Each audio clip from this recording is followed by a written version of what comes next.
Vamos a empezar la clase con este video que nos va a mostrar la descomposición de los alimentos. Ahí van a venir algunas preguntas, alguna más que información son preguntas, pero eso lo vamos a ir trabajando en el desarrollo de la clase, ¿no? Entonces, ponemos atención al video, por favor.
Bueno, entonces aquí en este video pudimos observar eh, diferentes procesos de descomposición y de putrefacción de los alimentos. Entonces, antes de empezar a hablar como de todas estas características, quisiera que ustedes mismos comentaran qué les llamó la atención del video o qué preguntas les surgieron a partir del video.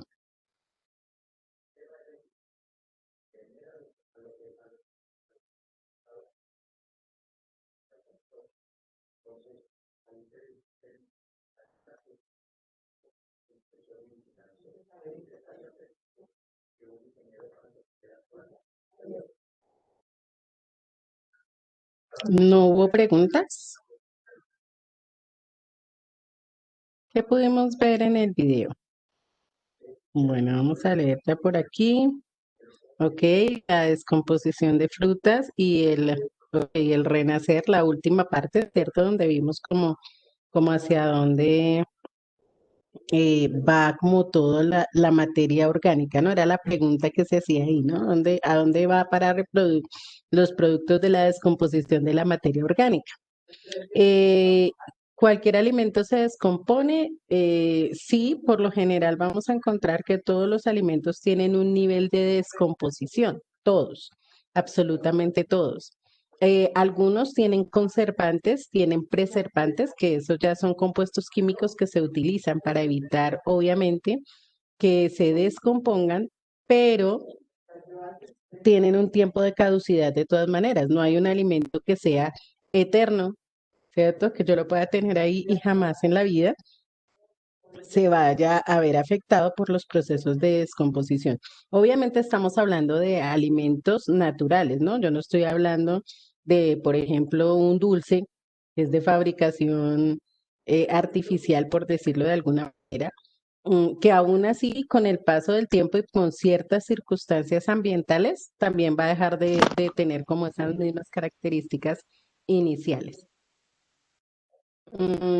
Bueno, por aquí me hacen una pregunta con respecto a, bueno, es que algunas sustancias en descomposición generan gases, ¿sí? Acá que cómo se ve, porque se ve cómo se acelera humo, sí. La descomposición de algunas sustancias genera gases, precisamente por esa razón nosotros percibimos el olor de un alimento descompuesto. ¿Sí? Porque genera sustancias en estado gaseoso y nosotros de esa manera podemos identificar.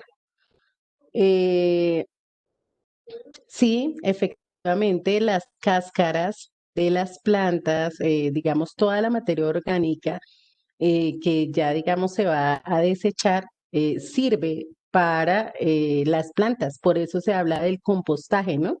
No sé si de pronto ustedes han visto algunos videos o han escuchado hablar del compostaje, que es básicamente tomar esa materia orgánica y utilizarla para el desarrollo de otros organismos y básicamente de otras plantas.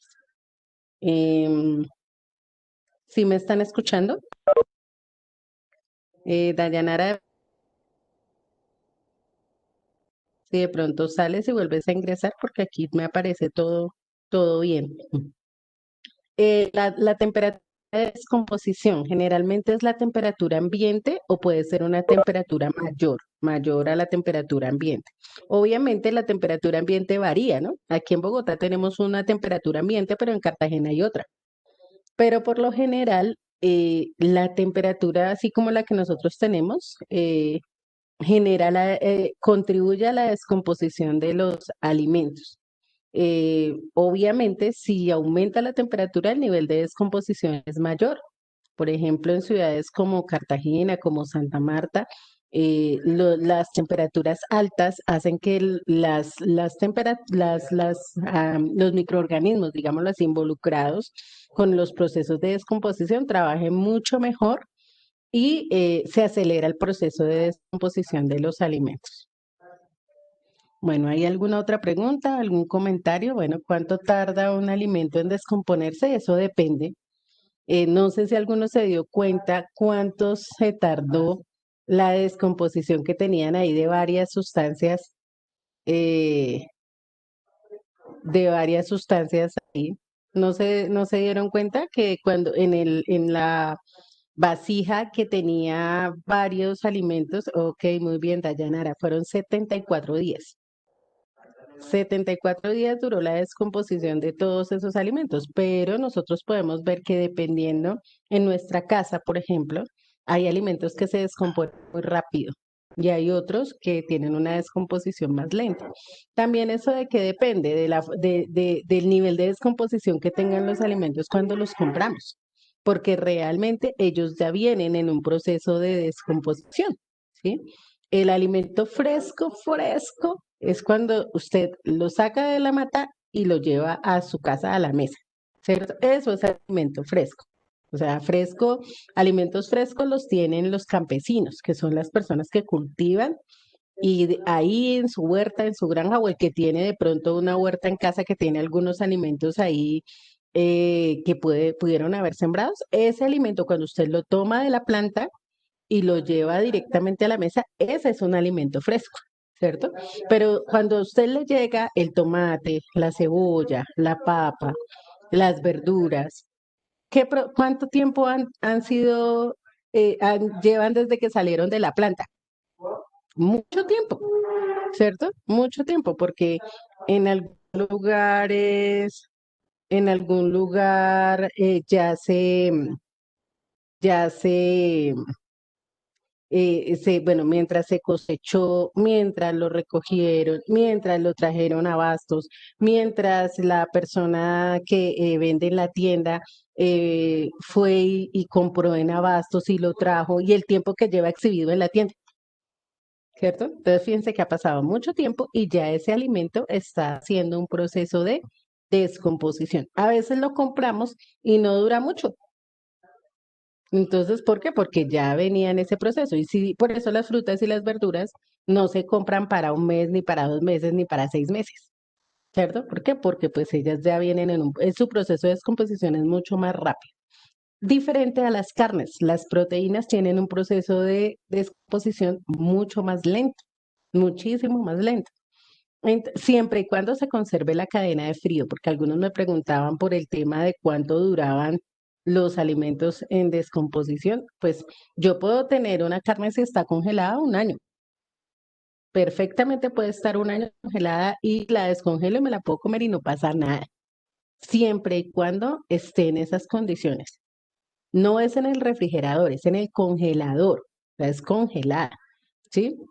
Algunos alimentos tienen unas fechas, sobre todo los lácteos, los derivados lácteos, el yogur, entonces puede durar un mes, puede durar, sí, más o menos así en refrigeración, porque ¿qué hace la refrigeración? Retardar eh, el trabajo que hacen los microorganismos, o sea, lo retarda. No es que lo elimine totalmente y entonces no, lo retarda, ¿sí? Lo retarda simplemente.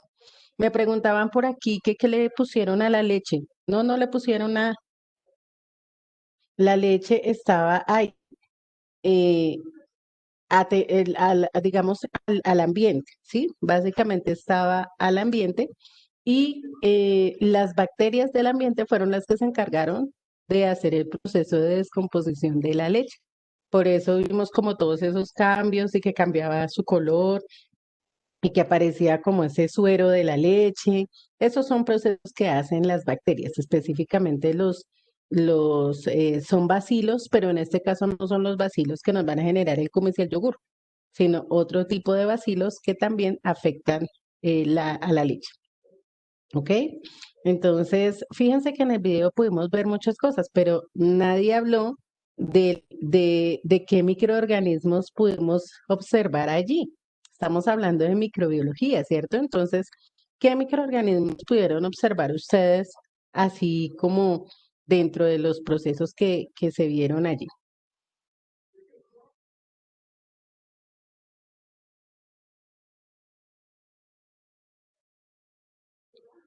Algunos inclusive los mencionaron en el video.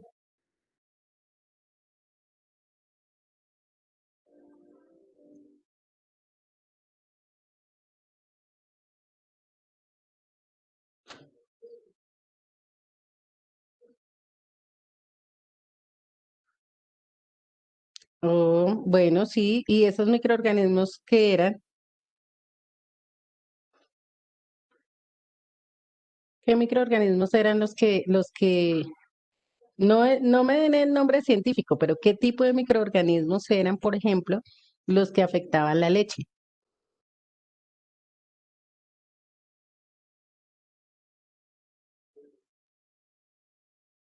Ok, eran bacterias, chicos, son bacterias, ¿cierto? Les acababa yo de mencionar que se llamaban bacilos, pero básicamente son bacterias. ¿Qué otro tipo de microorganismos podemos ver ahí?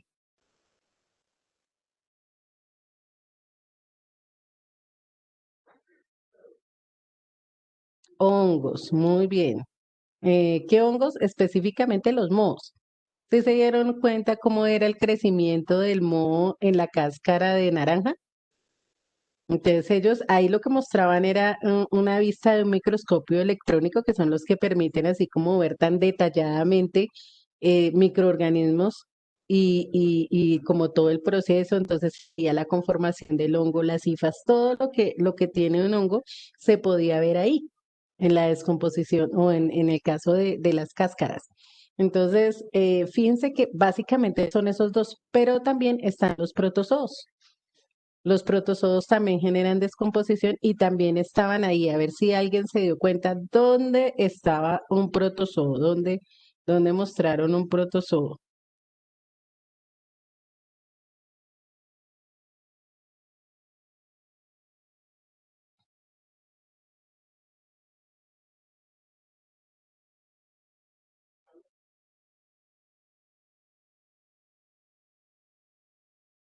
Ok, resulta que el protozoo estaba por allá en un ambiente como de agua, que mostraban que había un animalito que se estaba como moviendo. Ellos se movilizan, generalmente se movilizan. Entonces, parecía, era como alargadito y parecía que tuviera unas cositas por dentro como transparentes, ¿sí? Ese es un protozoo y los protozoos los vamos a encontrar en ambientes acuáticos principalmente. ¿Por qué? Porque resulta que en estos ambientes el agua también nos genera algunos microorganismos que van a contaminar o van a generar la descomposición y la putrefacción de los alimentos, ¿cierto? Porque ¿de dónde salen los microorganismos que descomponen los alimentos? ¿Qué me quiere decir? ¿De dónde salen los microorganismos que descomponen los alimentos?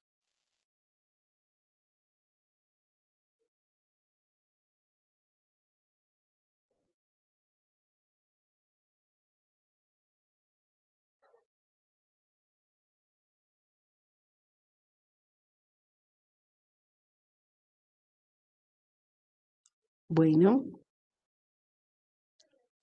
eh, en general, esos microorganismos van a salir del agua, del aire y del suelo, ¿sí? De allí van a salir esos microorganismos. Ah, para nosotros principalmente en el aire, ¿cierto? En el aire.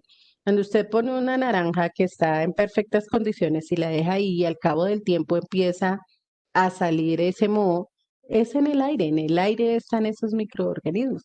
Obviamente, en el caso, por ejemplo, de los alimentos cárnicos, de los que son proteicos, ellos mismos ya de por sí tienen una serie de microorganismos, ¿sí? Que van a hacer ese proceso de descomposición.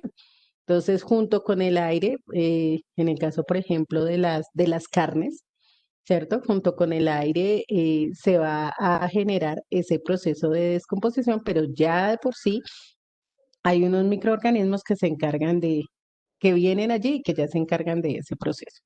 Ok, vamos a ver ahora algunos de los microorganismos más importantes o más conocidos en cuanto a lo que tiene que ver con descomposición de alimentos.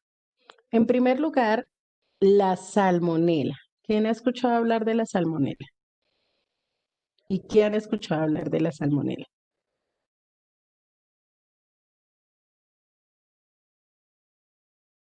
No es una bacteria que está en los alimentos crudos.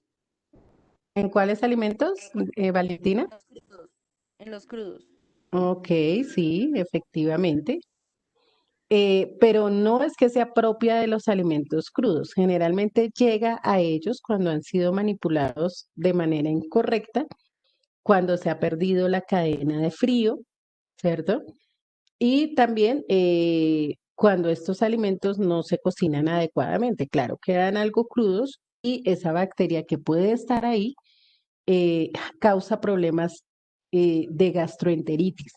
Entonces, son unas infecciones gástricas intestinales, pero no son cualquier infección. No es una cosa que uno diga, ay, me dolió el estómago y se me pasó al rato. No, generan diarreas, fiebres, digamos, infecciones bastante fuertes que a veces inclusive terminan llevando a las personas a los hospitales. La enfermedad que producen se llama salmonelosis, ¿sí? Salmonelosis y pues obviamente producida por la salmonela. La salmonela genera la gastroenteritis bacteriana, porque también se puede presentar la gastroenteritis viral, que ya en este caso pues no es causada por una bacteria, sino por un virus y no es, digamos, de origen alimenticio. En el caso de origen alimenticio, es esta salmonela, que es una bacteria y provoca la gastroenteritis bacteriana, así se llama. Entonces, podemos colocar allá microorganismos asociados a la descomposición de alimentos y escribimos el caso de la salmonela.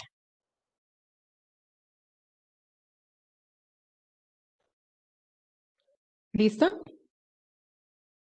No es necesario hacer el dibujo, solamente vamos a hablar, a mencionar la bacteria y bueno, en este caso, que, que nos produce la gastroenteritis bacteriana.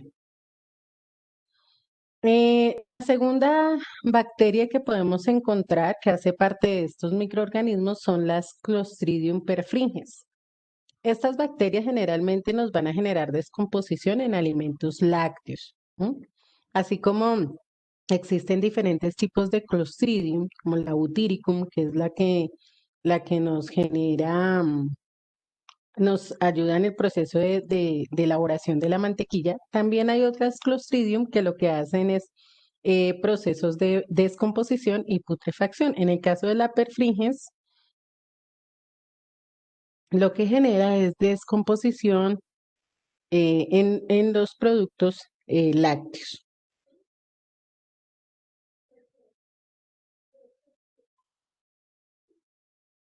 Bueno,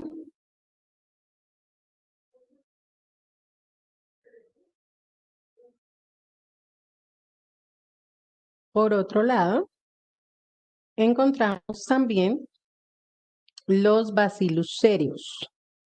Les decía yo también que habían otros bacillus que generaban descomposición y no, por ejemplo, la elaboración de productos lácticos como el yogur, el cumis, que es el bacillus, los lactobacillus, que son los que se encargan de esto. En el caso de los bacillus, también vamos a generar descomposición en ese tipo de compuestos. Entonces, cuando no tenemos lactobacillus, sino estos, generan que se descomponga también la leche y sus derivados.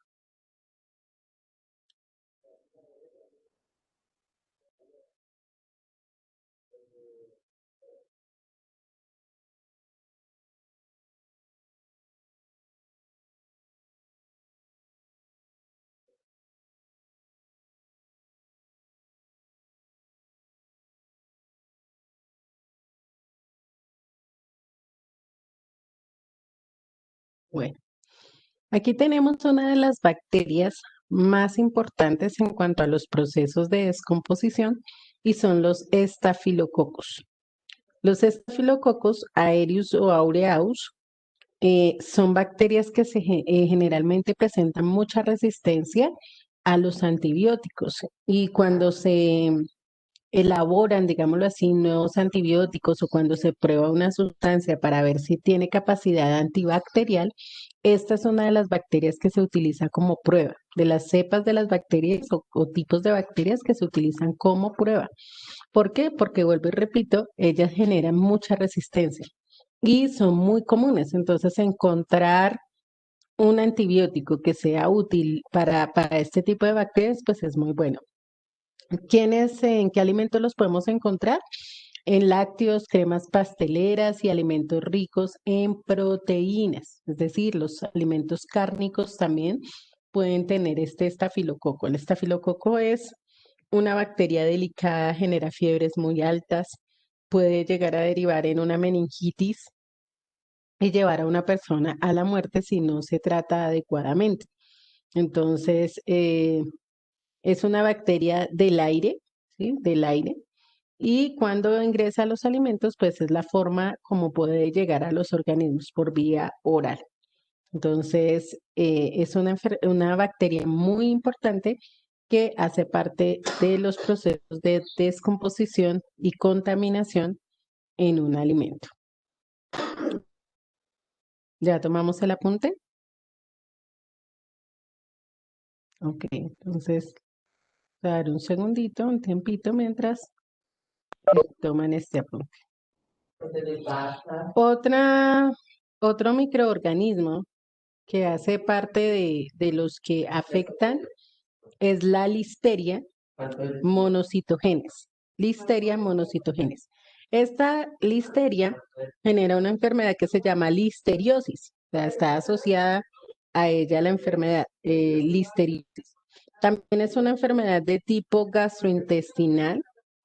Mm, y algo particular con esta bacteria es que se encuentra en alimentos precocidos, precocidos y alimentos refrigerados, ¿sí? Entonces, básicamente, cuando compramos como por ejemplo los nuggets de pollo, eh, los alimentos como las salchichas, como es que ya vienen con cierto, vienen precocidos, vienen preparados, digamos, ya con algún proceso, digamos, industrial, pueden presentar este tipo de bacteria. ¿Qué síntomas puede tener la listeriosis? Fiebre, dolores musculares, vómito, diarrea, puede generar rigidez en el cuello, así como una especie de tortícolis, algo así, confusión, o sea, que la persona no tenga como la noción, la claridad de las cosas, y puede generar también debilidad, ¿sí? Puede generar debilidad. Em, También hay que tener en ese caso presente los alimentos que, por ejemplo, vienen en conserva, como los que venden enlatados, los alimentos ahumados, también pueden portar este tipo de bacteria. Entonces, ella presenta muchos síntomas. Se pueden ver, por ejemplo, eh, básicamente los síntomas son síntomas de intoxicación, entonces la persona se pone pálida, en fin, bueno, puede generar como muchas características de una infección gastrointestinal, pero pues una infección, digamos, fuerte, ¿no? Eso pasa con la listeria. Entonces hay que tener mucho cuidado con esos alimentos que están en conserva, que son precocinados, sobre todo mantener la cadena de frío. Eso es fundamental en este tipo de alimentos, mantener la cadena de frío. Ay, no les pregunté, ¿ya habían tomado el apunte? Listo. Y por último, dentro del grupo de las bacterias tenemos a la E. coli o Escherichia coli. Ah, Dayanara, ya lo devuelvo. Me avisas por favor cuando ya hayas tomado el apunte, ¿vale? Les decía entonces que la E. coli o la Escherichia coli es una de las bacterias que también es muy conocida con respecto a la contaminación de alimentos, sobre todo en carnes. Se puede encontrar en las carnes crudas, en las carnes poco cocinadas, en el agua contaminada. Entonces, por ejemplo, hay personas que acostumbran a comer la carne en lo que ellos llaman término medio. Y la carne en término medio, pues es una carne casi cruda, ¿cierto? Porque cuando hacen el corte se ve la parte interna, todavía se ve roja, Es una carne, digamos, que no está totalmente cocinada. Hay personas que consideran pues que esa es la forma o para consumir la carne y se exponen a este tipo de bacteria que es la E. coli. También de las carnes crudas tenemos el sushi, ¿no? El sushi es pescado crudo. Entonces, no quiere decir que sean todas las carnes, no quiere decir que sean todos los pescados, pero sí se corre riesgo con las carnes crudas, sobre todo por lo que les cuando no se manejan adecuadamente en refrigeración, pues pueden llegar a tener ese nivel de contaminación de E. coli. La E. coli es una bacteria que hace parte de nuestra flora intestinal, ¿sí? Ahí está en el intestino nuestro. Pero cuando usted consume un alimento que tiene pues una cantidad de esta bacteria mayor, lo que hace es proliferar y generarnos problemas serios. Es una bacteria que es difícil de eliminar, sobre todo por lo que les digo, ella tiene en nuestro organismo todas las condiciones necesarias para poderse desarrollar adecuadamente. Y cuando prolifera, pues nos genera serios problemas a nivel gastrointestinal que pueden durar inclusive de por vida o problemas, contribuye a contaminaciones con respecto a temas como de úlceras y todo esto. Entonces es una bacteria bastante nociva que es parte de nosotros, digamos, pero que cuando se sale de control, pues nos afecta bastante. Ahora, no solamente hablamos de bacterias, ¿no? En la descomposición ya mencionamos también a los hongos y dentro de los hongos los mohos específicamente también están ahí como parte de esos microorganismos que afectan o que contribuyen a la descomposición. Están los mohos y también los protozoos, ¿sí? Esos no los tengo acá en imágenes, pero los pueden anexar ustedes ahí a su lista. Mohos y protozoos.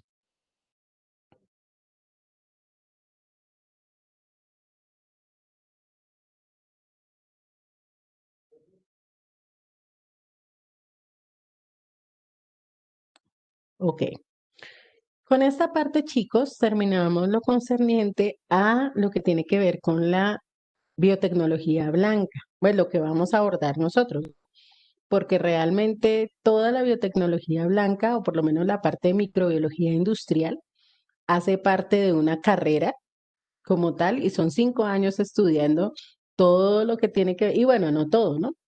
Una gran parte de lo que tiene que ver con esta biotecnología que se aplica a los procesos industriales. Entonces, lo que íbamos a abordar nosotros, que era en la industria y específicamente en la industria alimenticia, pues ya hasta aquí es lo que vamos a trabajar de esto. Y ahora vamos a avanzar con la biotecnología roja, ¿sí? La biotecnología roja. ¿Alguien recuerda en qué se enfoca esta biotecnología? Ya habíamos mencionado cuál era el énfasis de la biotecnología roja.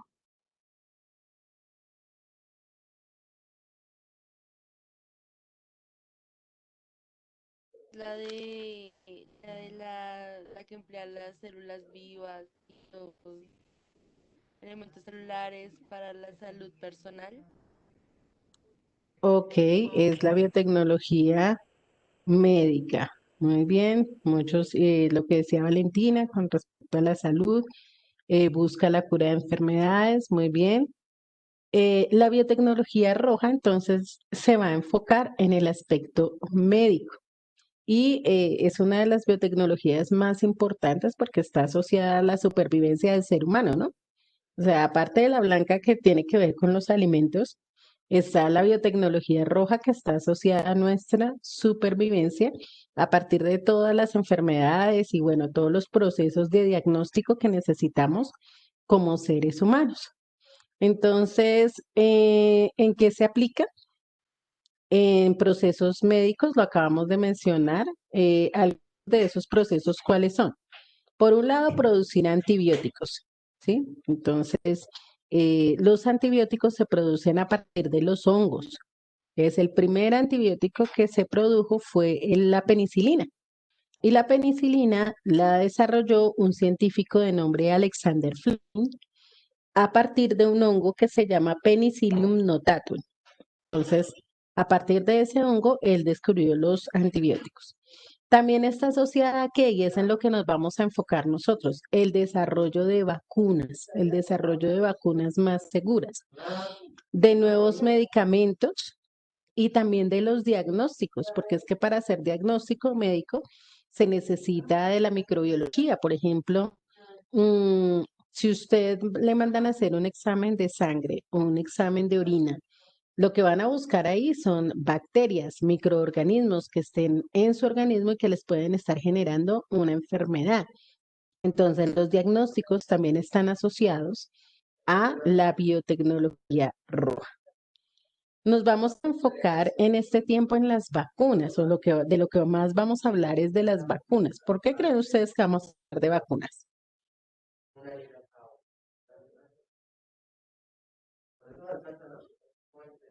O sea, dentro de las aplicaciones de la biotecnología, que son muchas, de la biotecnología roja, nos vamos a enfocar en las vacunas. ¿Por qué con las vacunas? ¿Qué tenemos ahorita urgente con vacunas?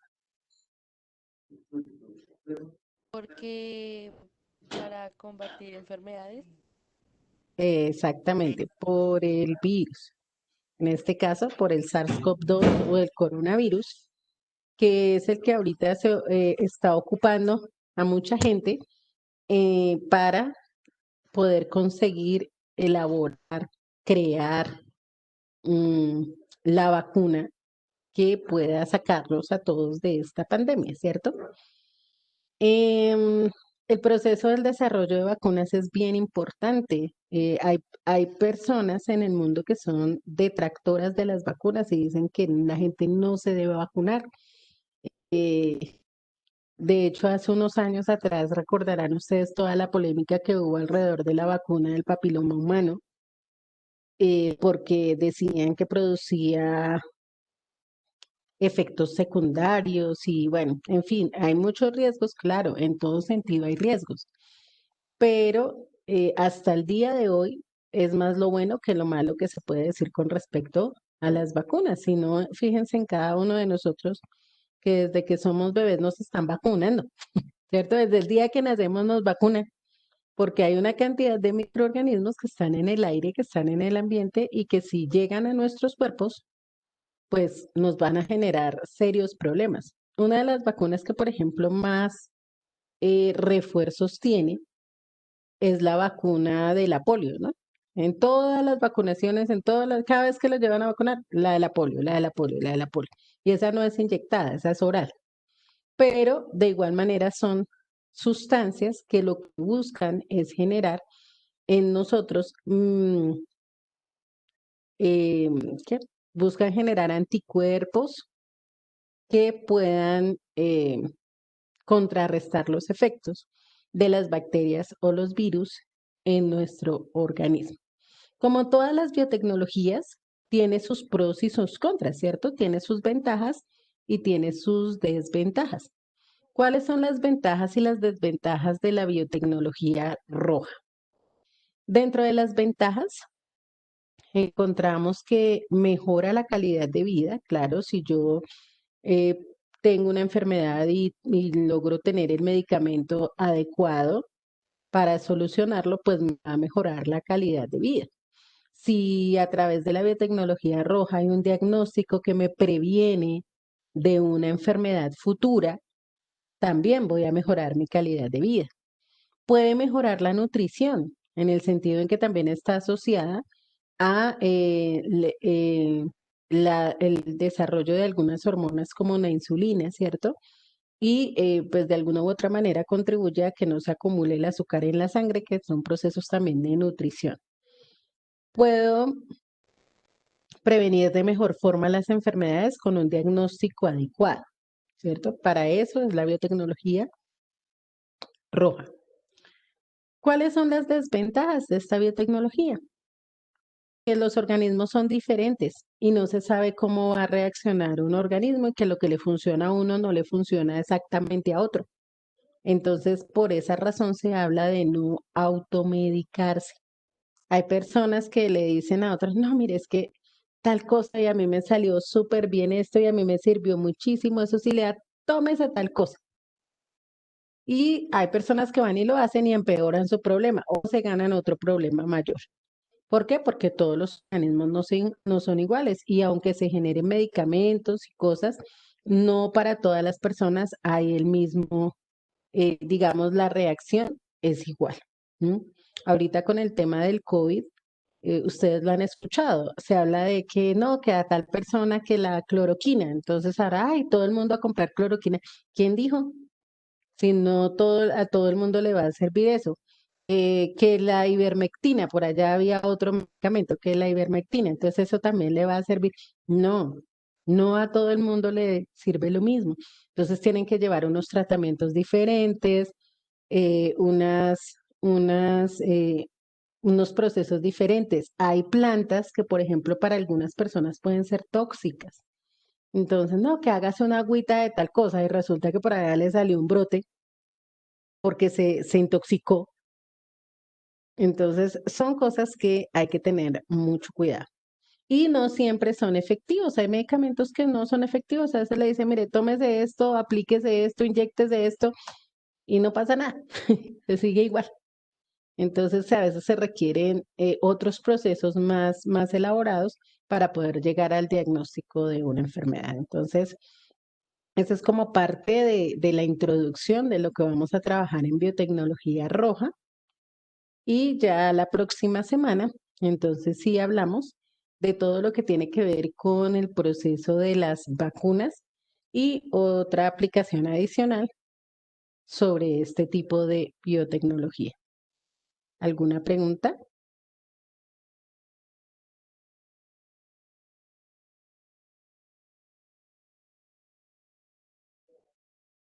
Ok, si no hay preguntas, entonces pues ya nuestro tiempo se acabó.